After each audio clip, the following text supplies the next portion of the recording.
Ya, ya. Ya, sayangnya ilmu pengetahuan itu, pengetahuan ilmiah itu tidak pernah kita ambil dari teks suci manapun. Itu adalah fakta bahwa kita mempelajari pengetahuan ilmiah itu tidak bersumber pada teks suci. Bahkan dalam hal ini ya pengetahuan ilmiah berjasa ya bagi orang-orang untuk menjustifikasi, untuk mencocok-cocokkan keyakinannya. Seperti tadi kan, otak kita itu dikerahkan untuk membela keyakinan kita. Jadi sebetulnya kita itu ya sama ke kita itu melihat alasan kenapa kita senang itu datang belakangan daripada kita senang itu kenapa. Contoh kalau kita melihat lukisan itu ya, ini bagus apa enggak? Kita dalam waktu 50 nanodetik langsung bilang iya bagus. Kenapa bagus? Ini komposisi warnanya itu kita cari-cari gitu ya. Nah, seperti tadi yang kalau penjelasan-penjelasan yang dulu kelihatan benar gitu ya. Kelihatannya benar bahwa yang seperti diungkapkan Mas Komar tadi, misalkan tidur itu kita dimatikan, tidak. Tidur itu kita 100% hidup ya. Semua organ tubuh kita pada saat tidur itu bekerja penuh, even atau termasuk otak kita. Jadi orang tidur itu otaknya aktif. Yang lebih dominan adalah otak tidurnya, gitu ya. Otak tidur. Jadi ada orang yang tidak bisa tidur, contohnya saya. Ini ada gangguan di otak saya. Itu tidak sama dengan orang-orang lain, sehingga aktivitas otak tidur saya itu tidak bisa itu ya. Makanya saya ini dari kecil bingung, ini orang-orang pada tidur saya kok enggak gitu ya. Itu adalah apakah saya lebih super dari yang lain? Tidak. Bahkan saya punya handicap besar dalam hal ini. Ya. Tidur itu adalah, kalau bapak-bapak, ibu-ibu ini tidur nyaman banget. Saya ini kelimpungan ya, akhirnya ya baca. Gitu ya. Baca kitab-kitab yang tadi Mas Komar bilang, akhirnya saya bergulat dengan apa yang saya ketahui, dengan apa yang saya yakini. Gitu. Nah, sama. Jadi yang namanya tidur, itu tidak pernah sama sekali kita itu dalam bentuk mati. Tidur itu 100% kita hidup, gitu ya. Ya, organ kita itu jalan semua, termasuk otak kita itu. Bahkan pada otak-otak tertentu terjadi hiperaktivitas pada saat kita tidur, gitu ya. Hanya saja kita nggak melek, gitu ya. Itu bedanya di situ. Nah, sama. Jadi biologi sekarang ya, biologi modern. Biologi modern itu sudah tidak kenal lagi yang namanya elan vita atau ruh, itu tidak ada. Makanya yang namanya dalam pengetahuan ilmiah, biologi ini kembali ke pengetahuan ilmiah itu lama. Sejak ya Charles Darwin lahir itu ya, Charles Darwin lahir, baru yang namanya biologi itu kembali ke pangkuan yang namanya pengetahuan ilmiah. Gitu. Kenapa? Sejak lama biologi itu sejak lama lah yang namanya fisika, bahwa yang namanya bisa dihitung, bahwa yang namanya sebenarnya ilmu-ilmu fisika, hukum-hukum fisika itu sudah tidak ada mistisme di situ gitu ya. Dalam hukum fisika, dalam kehidupan biologi itu sampai 200 tahun yang lalu sebelum Charles Darwin lahir masih ada dalam biologi itu namanya elan vita. Elan vita itu namanya daya hidup makhluk organisme, itu yang disebut elan vita. Nah, setelah biologi modern ini nggak ada itu yang namanya roh, itu nggak ada. Kalau jiwa itu ada, jiwa itu hasil kerja otak kita ya. Tapi roh itu nggak ada dalam biologi loh ya, itu dalam biologi. Kalau akhirnya Mas Komar melihat jurang menganga antara keyakinan dan pengetahuan, iya memang iya gitu ya. Karena yang namanya kenapa kita itu bisa hidup? Karena kita bisa hidup karena organ-organ tubuh kita bekerja sama, ya.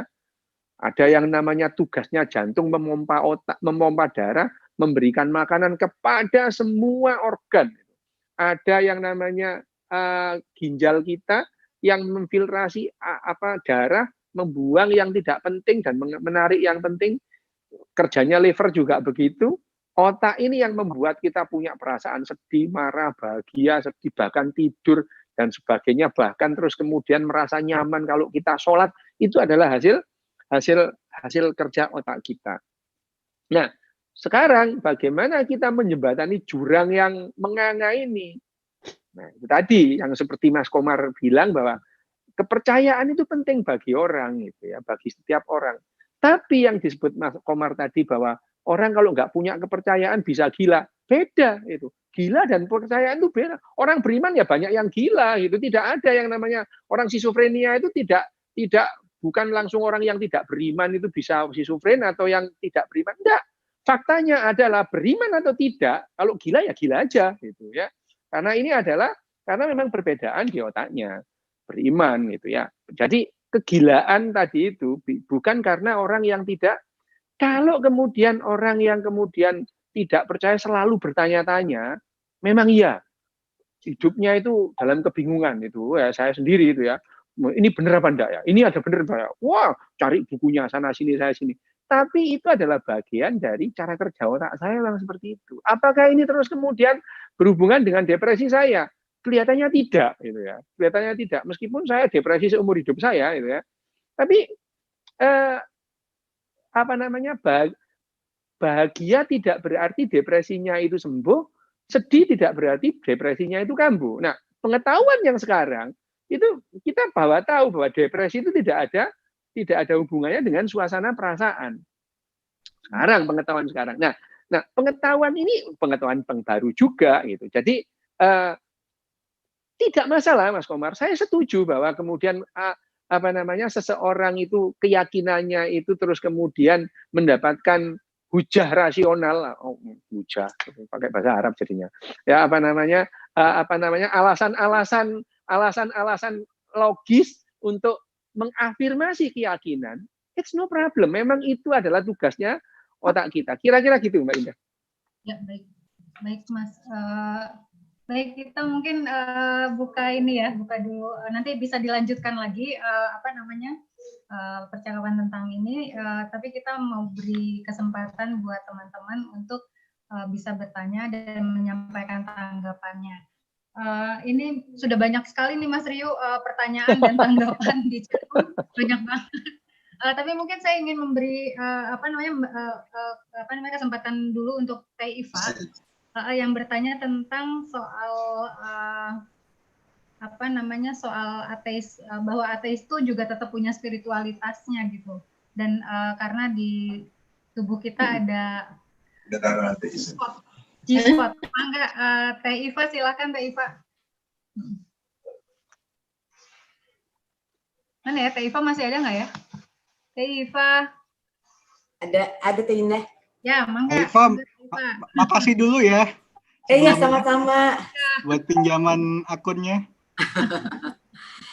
Ya, jadi gini, Dokter Yu, saya tuh pernah baca referensi, saya nggak tahu itu salah apa enggak, katanya seorang ateis sekalipun, dia tetap punya rasa spiritual karena sudah tertanam G-spot, God spot di si reptil otaknya. Nah, itu benar apa enggak gitu.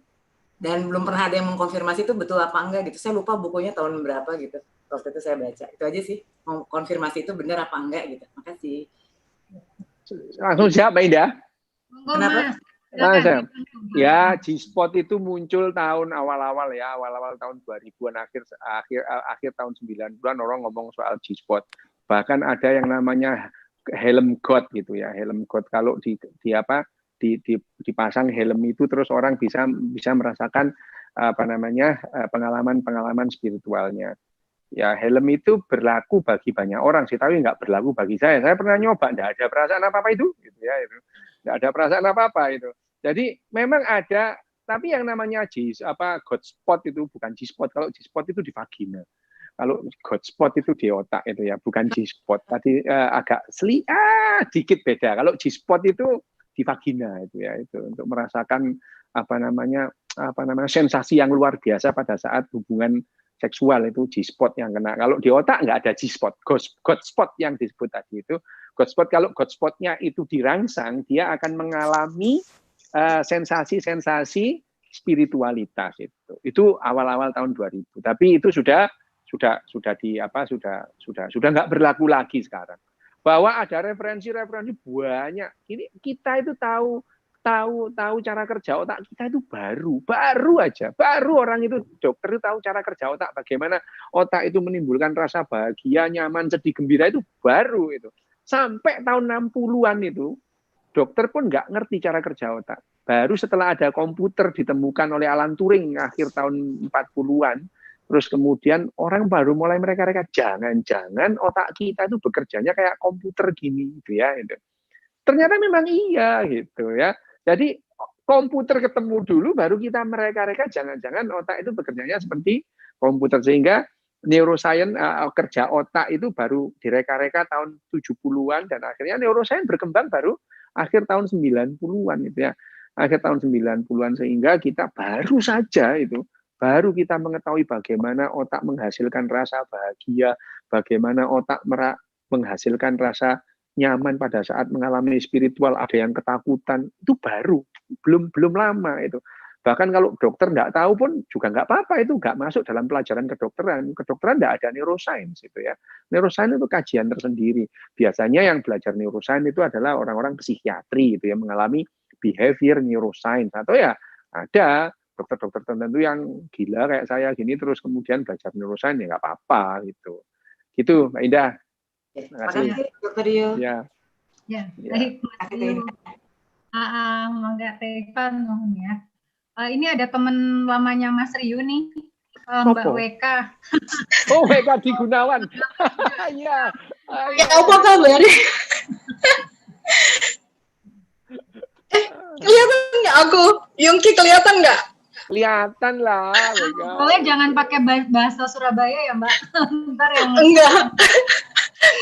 Iya nih, saya sebentar WK, aku bilang, aku dulu WK itu banyak cowok yang nggak berani, bapaknya galak gitu. Udah itu aja. Satunya nggak yang naksir Mbak WK, tapi nggak berani.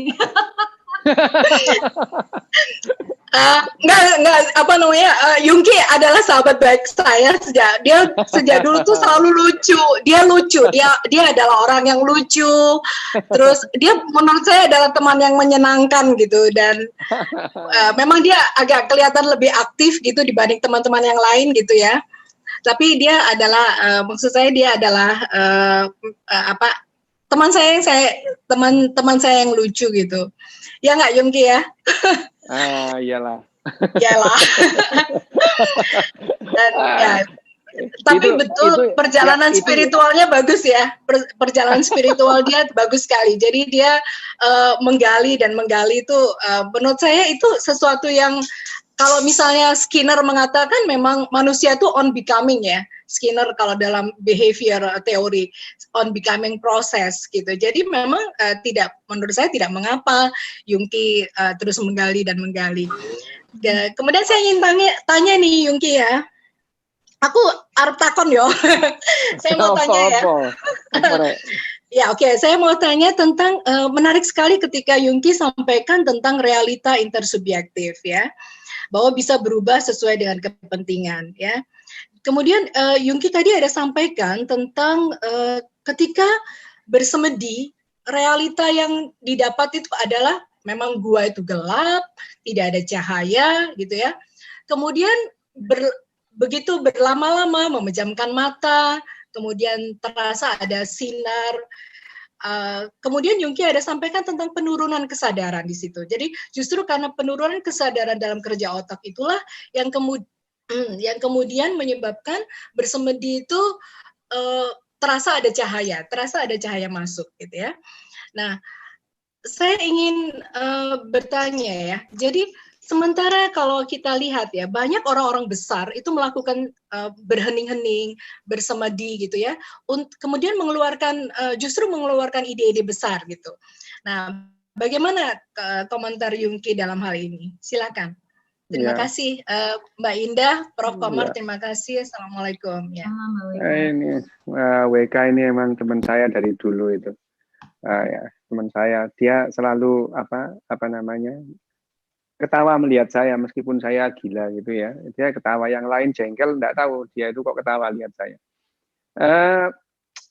Yang namanya itu tadi bergeser, alteration itu fully consciousness ya WK ya. Kalau kita bicara mengenai fully consciousness itu kita aware terhadap segala macam, kita melihat segala sesuatunya itu apa adanya, itu namanya aware gitu ya, awareness itu. Kita melihat segala sesuatu itu apa adanya. Gua ya gelap gitu ya, kalau dilihat berapa cahaya yang di situ, berapa kandela kan bisa diukur sebetulnya ya. Tapi persepsi kita itu berbeda, gitu ya. Persepsi kita itu berbeda. Persepsi kita yang muncul pada saat kita mempersepsikan segala sesuatu, pada saat kita trans, gitu ya, sekedar ada bergesernya alteration of the consciousness, ya, bergesernya kesadaran itu. Terus kita merasa melihat cahaya yang terang benderang. Itu pun karena kita ditekankan bahwa yang gelap itu jelek, yang namanya cahaya itu bagus, itu ya. Ini kan persepsi, itu ya, persepsi. Kenapa begitu? Ya kebetulan saja kita ini manusia ini binatang siang ya itu. Mamalia itu kan 70% binatang malam sebetulnya. Binatang malam itu kalau siang nggak bisa lihat, dia benci sama terangnya matahari itu. Dia berburunya pada saat malam. Kebetulan manusia itu binatang siang itu. Dan dia mengafirmasi kesukaannya pada terangnya daylight itu ya, terangnya matahari dan tidak suka gelap karena memang kita binatang siang gitu ya. Nah, kalau seandainya kita binatang malam, mungkin kita ya pengikut Voldemort gitu ya. Kayak seperti itu. Jadi akhirnya manusia itu memang suka terhadap yang namanya dikotomi. Kalau tidak hitam ya putih. Padahal manusia ini tidak hitam dan putih, abu-abu. Ada abu-abu yang dekat-dekat hitam, ada abu-abu yang dekat putih, ada yang abu-abu di tengah-tengah. Manusia gitu. Kita ini kehidupan ini adalah tidak dikotomi, spektrum. Tapi manusia, otak kita bekerja secara yang namanya algoritma. Kalau enggak ya iya gitu. Itu dikotomi ya. Tadi makanya kalau yang dikatakan tadi apakah pengalaman spiritual seperti itu dikarenakan alteration. Makanya ada yang mengatakan bahwa yang namanya pengalaman spiritualitas itu sebagai neurosis, gangguan kejiwaan, ada itu.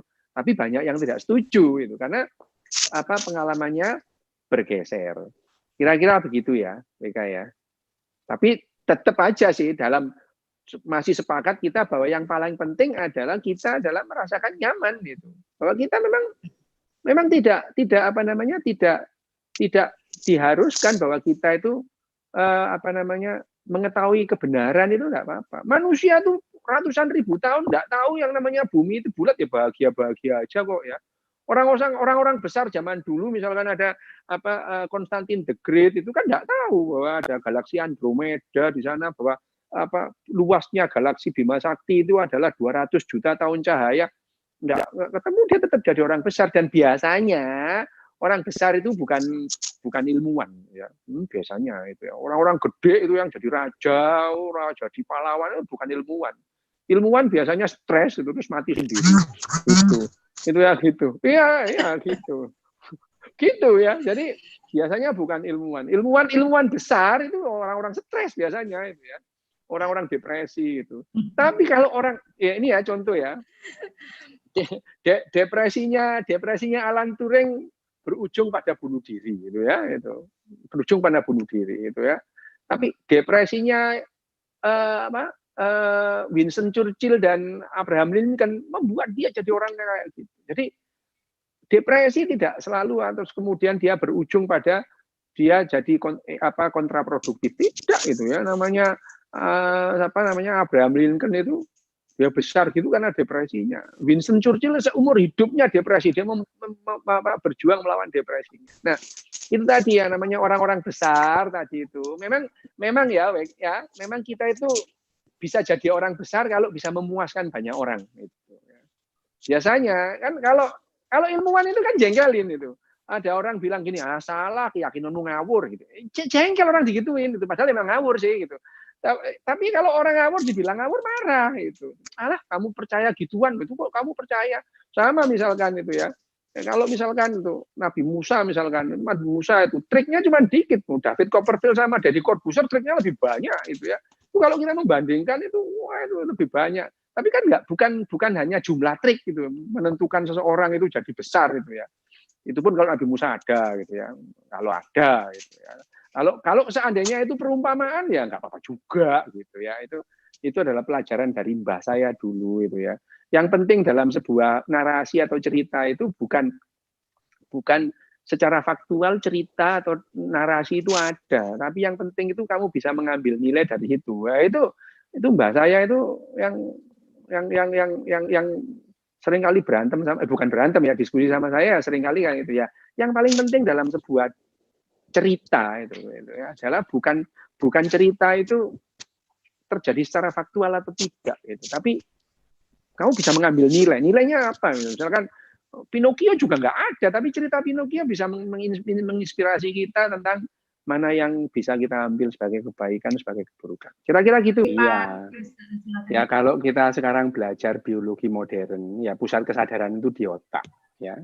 Jadi kalau otaknya mengalami gangguan, dia tidak sadar. Jadi ya kesadaran kita itu adalah hasil dari kerja otak kita. Bukan hasil kerja darah, bukan hasil kerja ginjal gitu, otak. Tapi memang otak tergantung suplai darah gitu ya. Jadi, kalau menurut orang fisiologi, ya jadi otak kita itu yang namanya otak kita itu bekerja kalau ada energi. Energinya didapat dari mana? Dari darah. Harus ada glukosa, harus ada oksigen gitu ya. Sel kita itu bekerja. Jadi otak itu adalah pusat kesadaran memang ada di otak. Jadi kalau gegar otak kesadarannya turun gitu ya. Otaknya cedera ya kesadarannya turun, sudah jelas gitu. Jadi kalau misalkan orang kena jantungnya kena jantung atau kena livernya berdarah, bisa saja itu dia enggak apa-apa, dia tetap sadar. Misalkan orang livernya diganti itu ya, ada ini pembesar kita yang livernya diganti orang Tiongkok, nah dia tetap dia kok, enggak ada yang enggak berubah. Ada yang jantungnya diganti jantungnya orang lain, dia tetap dia enggak berubah. Tapi kalau otaknya diganti otaknya kambing, mesti ngembek gitu ya. Itu jadi otak itu adalah pusat kesadaran. Jadi bahwa agama membimbing sains itu ya enggak juga sih. Sains tidak butuh agama gitu ya. Memang tidak butuh. Sains itu bebas nilai itu ya. Bebas nilai. Sains itu bebas nilai. Sains itu tidak jelek, tidak buruk. 2 tambah 2 sama dengan 4 itu enggak jelek, enggak buruk ya. Memang 4 itu ya. Jadi bebas nilai juga gitu ya. Bebas nilai, tidak baik dan tidak buruk. Dan bukan misalkan matematika kan nggak ada orang guru matematika bilang 2 tambah 2 ayo berapa, ayo jangan bohong berapa, jawab yang jujur, kan nggak ada, memang 4 gitu ya. 4 tambah 4 sama dengan 8 itu bukan karena jujur, ya karena memang 4 gitu ya. Itu beda memang gitu ya. Memang yang namanya sains itu bebas nilai, tidak baik dan tidak buruk. Kalau teknologi itu ada baik ada buruk, misalkan kedokteran itu adalah teknologi, itu bukan sains, digunakan untuk kepentingan manusia itu ya. Baik untuk manusia, enggak baik untuk binatang lain itu. Binatang lain dipakai percobaan untuk kepentingan manusia gitu ya. Jadi memang kalau sudah teknologi memang berbeda gitu. Ya, bahwa bahwa sains itu memerlukan bimbingan agama, enggak itu ya, enggak ada kan. Pelajaran biologi terus keimananmu apa, kan nggak ada gitu ya. Bahwa biologi dan fisika bertentangan ya nggak bisa, karena biologi sekarang itu pengetahuan kita tentang sel itu berarti pengetahuan kita tentang fisika dan kimia harus paham. Sel itu dibentuk oleh tubuh kita itu disusun oleh bahan-bahan alam yang bekerja sesuai dengan hukum alam. Tidak ada takhayul dalam tubuh kita ini gitu ya. Itu adalah dasar-dasar sains. Kira-kira gitu deh. Terima kasih. Mas Komar mungkin bisa menambah. Saya nggak nampak. Saya ingin dengarkan diskusi aja. Yang lain silahkan untuk bertanya. Ya baik. Mungkin Mbak Adinda tadi ada mau bertanya itu Mbak Dinda soal emosi dan rasio tadi Mbak Dinda, monggo Mbak. Thank you Mbak Indah. Iya, pertanyaannya gini aja sih Dok, kadang-kadang kan ada orang merasa, ya tadi karena dokter kan bilang kerja otak itu banyak dipengaruhi dari sisi emosi ya, maksudnya dibandingkan rasional yang lebih mengafirmasi. Nah, gimana caranya kita mengontrol agar tidak emosi berlebihan, karena yang berlebihan itu kan katanya nggak bagus, tapi dari formulanya neuroscience, kalau dulu kan dokter suka bilang nih kalau kayak gini mendingan disetrum aja nih. Jadi saya penasaran. Ingat kan Dok gitu. Kalau disetrum enak juga tuh Dok, kayaknya udah beres gitu. Dan yang kedua Dok kan ada juga yang less emosional, tapi karena orang kalau bilang emosional akan dilihat negatif Dok gitu. Jadi kesannya kalau gue lebih rasional, lebih logis, lebih oke. Apa pandangan Dokter Yu tentang hal itu? Terima kasih.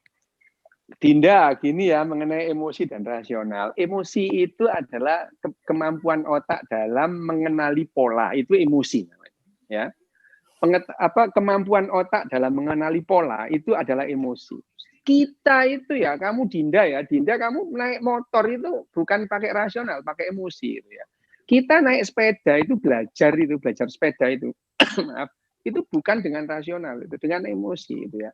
Emosi kita, emosi itu adalah kemampuan otak kita mengenali pola, itu adalah emosi gitu ya. Jadi emosi itu ada ribuan emosi di situ ya, ada ribuan. Pengenalan kita melihat sekali lirik itu ini mau hujan itu karena kita itu emosi, nggak pakai yang namanya dipikir kalau gini hujan panda tidak. Tapi rasionalitas kita itu yang menjaga supaya rasionalis kita itu supaya yang namanya emosi itu terkendali dalam artian emosi itu sangat sering membajak rasionalitas kita. Emosi itu ya.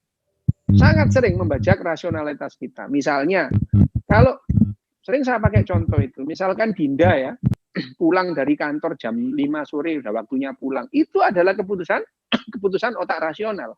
Tapi mulai Dinda ngambil kunci di tas, terus kemudian berjalan ke mobil, nyetir kanan kiri, udah nggak pakai mikir itu. Tahu-tahu sampai rumah gitu aja itu ya. Tahu-tahu sampai rumah itu. Kenapa? Karena jalan itu yang kamu lewati tiap hari udah terekam di otakmu itu ya. Sama dengan misalkan Rudi Hartono Lim Swicking itu 8 jam sehari di lapangan bulu tangkis itu dalam rangka merekam semua yang terjadi, pola-pola yang terjadi di lapangan bulu tangkis, sehingga pada saat ada shuttlecock seperti ini, dalam waktu 50 nanodetik kita bereaksi, itu bukan refleks, itu adalah emosi gitu ya.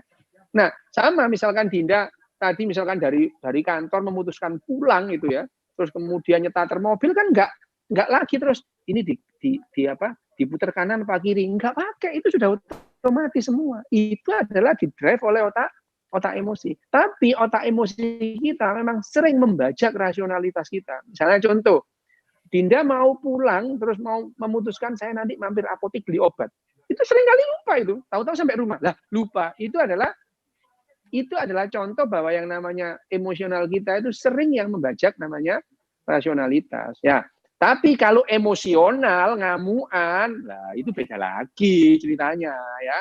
Jadi kalau misalkan itu nggak bijaksana namanya ya. Oh, hati boleh panas tapi kepala tetap dingin gitu ya. Itu adalah bijaksana, nggak apa-apa itu ya. Namanya diskusi gitu ya, nggak apa-apa. Nah, jadi emosi tadi itu, emosional itu. Nah, bagaimana orang itu emosi itu dengan latihan ya. Ada 5 sekarang itu ada 5 unsur kecerdasan emosional itu. 1 awareness, 2 empati, ya. 3 itu adalah motivasi, 4 pengendalian diri, 5 adalah social skill. Itu adalah unsur-unsur kecerdasan emosional yang secara neuroscience sekarang begitu pengetahuannya. Jadi ya yang namanya emosi itu bukan lantas emosional ngamuan, itu bukan, tapi emosi itu adalah kemampuan otak dalam mengenali pola, itu adalah emosi. Gitu ya, Dinda ya. Ya. Kalau yang namanya uang itu memang uang itu juga sistem kepercayaan. Kita percaya bahwa yang namanya selembar kertas yang gambarnya Benjamin Franklin itu sekarang 13.000 sekian, 14.000 sekian itu dibawa kemana-mana sama nilainya itu ya. Memang toleransi itu bukan cirinya manusia, bukan ciri yang namanya spesies Homo sapien itu. Toleransi itu tidak. Kita itu bisa bunuh-bunuhan hanya karena beda logat, itu bisa bunuh-bunuhan gitu ya. Bisa berantem, warna kulit bisa berantem, beda agama harus malahan gitu ya. Itu adalah hal-hal yang membuat, tapi tingkat kepercayaan yang paling kuat manusia sampai sekarang ya kepada uang gitu ya. Kalau sudah ngomong soal uang, agamanya sama gitu ya. Bukan itu intinya. Pada misalkan semua orang keyakinannya terhadap spiritualismenya beda-beda, tapi kepercayaan terhadap uang sama itu. Baik itu orang Amerika, orang Wuhan, atau orang India, dia melihat selembar uang gambarnya Benjamin Franklin. Mereka percaya itu nilainya adalah $100, kalau dirupiahkan itu 1.400.000 sekian, itu sama itu. Semua di dunia sama. Itu yang mengikat. Jadi ya realita intersubjektif yang paling mengikat sampai sekarang ini, yang paling mengikat adalah uang. Ya nanti kayak lain kali ya enggak tahu, tapi sampai sekarang realita intersubjektif yang paling mengikat manusia adalah uang. Semua percaya sama uang gitu ya. Apakah ini merupakan kerugian? Ya enggak sih, malah bagus lah. Kalau kita nggak punya kepercayaan yang sama, itu ketemu orang Amerika kita mau dagang repot. Ya mau bayar ini bahwa yang namanya $100 itu setara dengan 1.400.000 sekian gitu ya itu. Nah, itu sudah apa namanya sudah memang sudah segitu itu. Nggak bisa, itu adalah kepercayaan bahwa yang namanya uang itu sejak lama itu ya. Sejak lama itu. Koin emas pertama itu yang mencetak namanya denarius. Orang Romawi itu ya. 1500-an tahun sebelum Masehi. Denarius itu uang gambarnya denarius itu beredar sampai ke India. Orang India itu enggak tahu denarius itu siapa. Mereka itu mencetak uang yang sama dengan berat yang sama dengan nilai yang sama itu. Denarius. Orang Arab nyebutnya dinar itu ya karena denarius itu. Denarius, dinar itu uang dari Romawi sana yang namanya denarius itu yang membuat koin emas itu. Ya itu orang Arab juga nggak tahu denarius itu siapa, tapi dia percaya 1 dinar itu harganya segitu itu. Sama dengan orang India, 1 dinar itu 1 denarius itu sekian. Itu sudah sejak lama bahwa uang itu mengikat manusia paling kuat ketimbang kepercayaan yang lain. Itu ya, Enda ya. Ya memang kalau itu memang panjang lah ceritanya kalau kita berbicara mengenai pengalaman pergulatan ya, bahwa yang namanya spiritualitas itu tidak hanya dimiliki orang-orang teis. Nah, iya.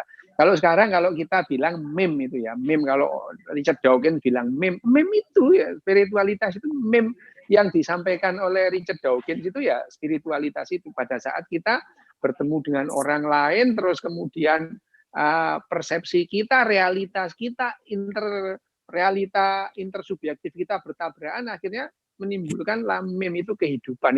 Itu garis besar yang disampaikan bahwa Richard Dawkins bilang meme itu di dalamnya ada spiritualitas itu adalah bentuk meme itu tadi pada saat neuron cermin kita berinteraksi dengan neuron cerminnya orang lain itu. Mengenai yang lain-lain disampaikan mungkin lain kali akan kita bahas, Mas Kemar. Matur nuwun, Mas Kemar. Ya, Walida, ini pertanyaan yang bagus. Sebetulnya kita ini tergantung bakat kita. Itu mau jadi apa itu bakat kita. Gitu ya. Orang kalau bakatnya jahat ya jahat aja. Orang itu orang jahat dinasehatin itu tidak akan berubah jadi baik. Sifat itu tidak bisa berubah. Sifat kalau ada perubahan itu sedikit gitu ya. Sifat itu. Coba ya Bu Alida kalau nggak percaya cari temannya yang pelit, coba dinasehatin supaya nggak pelit, ya nggak bisa. Pelit itu sifat gitu ya. Sama gitu ya. Pemarah itu. Nah hanya saja ada hal-hal yang bisa dilatih gitu ya. Sama kecerdasan emosi itu bisa dilatih. Tapi ada juga orang yang tidak bisa dilatih untuk empati. Orang psikopat, memang dasarnya emang nggak bisa empati. Gitu ya. Ada orang yang ekstrim itu ada. Ada yang orang ekstrim psikopat, sosiopat ada. Ada orang yang ekstrim altruis ya ada gitu. Yang banyak di tengah-tengah gitu ya. Yang di tengah-tengah ini ada yang bisa dilatih sama orang yang bakat gitar itu ya. Seumur hidupnya nggak pernah ketemu gitar, iya nggak bisa gitaran. Sebaliknya, orang yang nggak bakat sama sekali bermain gitar, dibelikan gitarnya Yngwie Malmsteen pun ya nggak bakalan bisa gitu ya. Itu ekstrim. Orang yang nggak bisa, orang yang bakat banget, orang yang tidak berbakat banget. Tapi kebanyakan orang itu di tengah-tengah itu yang bisa dilatih. Orang latihan gitar itu meskipun bakatnya pas-pasan ya, kalau latihan lebih sering dia akan bisa. Termasuk adalah kecerdasan emosi tadi, bahwa orang itu terus kemudian seseorang itu wise itu ya, wisdom atau kebijakan itu, kebijaksanaan itu bisa dilatih gitu ya. Bisa dilatih sejak kecil. Sama. Kita itu dengan jargon-jargon kita dilarang membuang sampah itu sudah mulai tahun 60-an di Jakarta itu ada. Membuang sampah itu menyebabkan banjir. Semua orang sudah tahu. Tapi semua buang sampah di sungai gitu ya. Banjir. Kenapa? Tidak pernah dilatih sejak kecil bahwa membuang sampah yang benar itu bagaimana. Dilatih gitu. Dilatih kalau ada sampah dimasukkan. Di Jepang ini ya nggak nemu ada kotak sampah, tempat sampah ada di mana-mana, nggak ada. Kalau ada sampah dimasukkan ke kantong. Itu adalah kebijaksanaan yang bisa dilatih sejak kecil. Membuang sampah, antri gitu ya. Terus kemudian tidak melanggar rambu-rambu lalu lintas gitu. Di Indonesia itu mana ada yang namanya jalan yang mengizinkan mobil melaju lebih dari 100 km per jam. Nggak ada di Indonesia itu. Tapi kalau orang itu dari Solo ke Surabaya 3 jam, bangga banget. Dicerita-ceritakan ya. Ibunya juga tepuk tangan, anaknya ketularan. Akhirnya ya tidak bisa dilatih. Nah, kecerdasan emosi tentang bagaimana awareness, bagaimana berempati, bagaimana memotivasi diri, itu perlu dilatih. Dan latihan itu didasari oleh pengetahuan-pengetahuan yang paling baru. Bagaimana melatih kecerdasan emosi. Kira-kira begitu ya, Ibu Elisa ya. Terima kasih. Satu kata dok, satu kata aja. Kasihan sekali seseorang yang lahir sebagai born a crime. Karena proses otaknya menghasilkan tadi itu. Iya. Mereka ya, kalau saya kasihan orang sekitarnya sih Bu, itu ya. Kasihan orang sekitarnya, orang yang kriminal gitu ya. Kasihan orang sekitarnya. Kalau dia ya udah nggak merasakan ya. Yang kasihan itu misalkan orang berbakat kriminal, yang kasihan bukan orangnya, orang-orang sekitarnya itu. Makanya sistem sosial itu terus kemudian yang menentukan orang kriminal itu diapakan. Kalau bisa direhabilitasi, dilatih supaya dia tidak kriminal ya bisa. Tapi kalau nggak bisa ya dikurung aja itu daripada membahayakan orang lain gitu. Kira-kira gitu. Itu adalah sistem sosial bahwa orang itu sejak lahir bakat jahat, ya sudah gitu. Apakah kasihan? Ya yang kasihan orang sekitarnya sih sebetulnya. Kalau dia ya biasanya orang psikopat itu iya sakno, tapi mereka menikmati itu kejahatannya itu. Kejahatannya menikmati, bukan kasihan. Ya kita kasihan ya bagus kalau kita bisa kasihan kepada semua orang, bahwa orang jahat, orang baik kita kasihani. Ya nggak apa-apa. Tapi kalau ada orang jahat ketemu orang yang sekitarnya melakukan kejahatan, yang kasihan itu orang sekitarnya. Kira-kira gitu ya, Ibu Nadia ya.